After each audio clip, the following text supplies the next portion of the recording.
Eurozone and UK inflation rates are at record, double-digit highs, prompting some governments to begin warming up to Bitcoin. One evangelist is meeting with officials to accelerate the process. Most people already know El Salvador made Bitcoin legal tender in September of last year. The Central African Republic followed suit this past April. But less publicized is that some elected officials in places like the UK and Portugal are increasingly taking a shine to Bitcoin. Samson Mow spent half a decade as chief strategy officer of Blockstream, the blockchain infrastructure company started by Bitcoin pioneer Adam Back. It was there that Mow advised El Salvador President Nayib Bukele on the country's $1 billion bond backed by Bitcoin. Now, Mow is CEO of Bitcoin technology startup Jan3. The Bitcoin blockchain launched on January 3, 2009, and he has made it his mission to educate other governments on Bitcoin. Based on conversations he has had with politicians, Mow said hyperbitcoinization, or the point where Bitcoin becomes the world's dominant monetary system, is only a few years away. If your criteria for hyperbitcoinization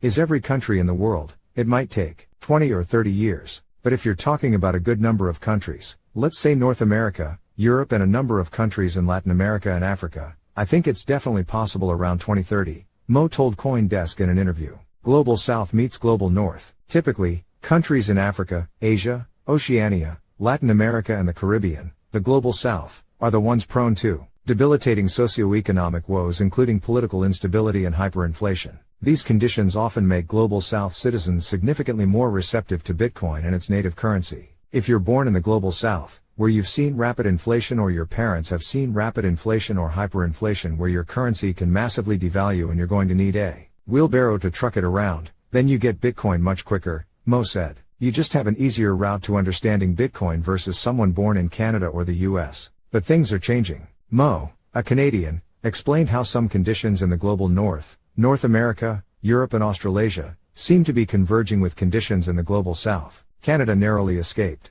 double-digit inflation this past summer, but America's northern neighbor made headlines earlier in the year when the Canadian government told banks to freeze accounts belonging to citizens who donated to the Canadian trucker protests. If you're a protester and you disagree with the government's stance on something, your bank account can be frozen for lawful behavior. So that should really drive people to move to Bitcoin, move to self-sovereign money that someone else cannot just turn off, said Mow. Meanwhile, other political leaders are pushing for a more libertarian approach to governance and Mow is knocking on their doors. He said he had an intriguing fireside chat with UK Member of Parliament Lisa Cameron at the UK Bitcoin conference last week, for example. More substantially, Mow has developed a relationship with Miguel Albuquerque, president of Madeira, a Portuguese autonomous region off the coast of North Africa that is becoming known as the Bitcoin Beach of Portugal. President Albuquerque has openly embraced Bitcoin, so much so there were erroneous reports that Madeira had declared Bitcoin its legal tender. Mow now sits on the board of the Regional Forum of Economic Education, Forum Regional Educação Econômica, FREE. Madeira, an initiative designed to make Madeira a global technological hub, with an emphasis on Bitcoin. Mow said he's also working with Prospera, a special economic zone in Honduras that made Bitcoin legal tender. It's effectively a free, private city, Mow explained to Prospera. They're on the island of Roatan, closer to the US, Mow said. We're engaged with Senator Indira Kempis. She's pushing for Bitcoin adoption in Mexico. It seems the list of governments embracing Bitcoin or interested in making it legal tender is not only growing but becoming more diverse, especially as jurisdictions in both the global north and south become better educated on the topic. It's all about education, Mow explained. We were trying to get some meetings in South Korea a few months back, but the climate was not great because of Terra's collapse. There's still a great deal of conflation between Bitcoin and crypto. That's another area we're working to educate people on, which is, Bitcoin is not crypto. There's Bitcoin, there's crypto and then there are stable coins, three distinct categories. There's also a fourth category, central bank digital currencies, CBDC.